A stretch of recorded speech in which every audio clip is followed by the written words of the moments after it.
that last time there is omission of ASAL counties.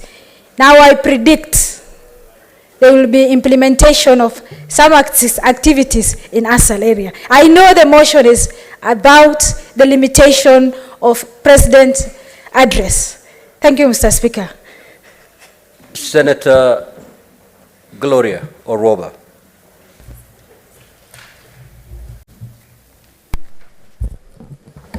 Thank you, Mr. Speaker. I rise to support this motion on the limitation of debate on the President's address.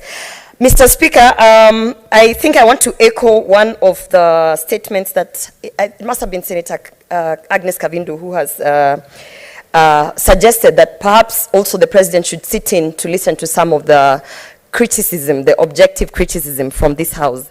Mr. Speaker, I think for me, what I want to say is that I believe that in his presence, most of our senators, fellow senators, who sometimes just criticize for purposes of criticizing without any objective wisdom, will then be able to speak truthfully in front of the electorate on matters that truly count. So that is a very good suggestion from Senator Agnes.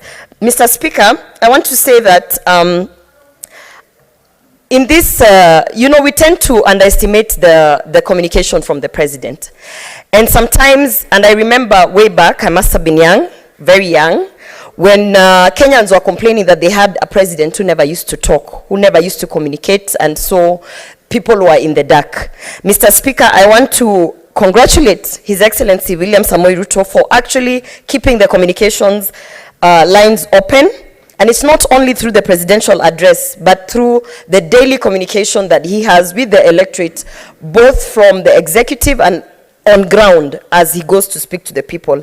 And so therefore, Mr. Speaker, I just urge that in this particular address that is upcoming, that he may also communicate in terms of the gender agenda, Mr. Speaker. It is far too long that the two-third gender rule has not been spoken of, Mr. Speaker. Not in the presidential address, not in the constant communication that we get from the executive, Mr. Speaker.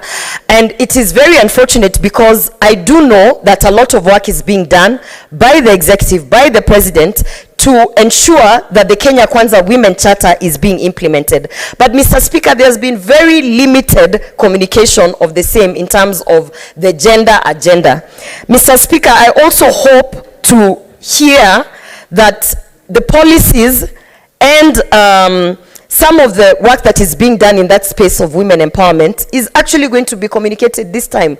Because, Mr. Speaker, some of us who are nominated to represent women in this House, people ask us, what is happening? You went there to represent women, to push for the agenda of women, but the government is quiet.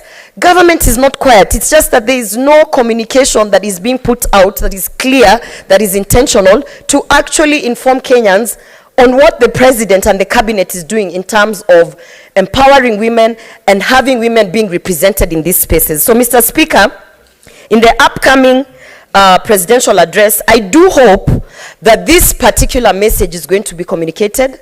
And even as we look forward to the conference on the status of women that is happening in New York, we want to hear the President echoing issues that are affecting women, not only issues that come up. For instance, now there is a lot of talk. We are celebrating, we are mourning, we are not celebrating, we are mourning the lives of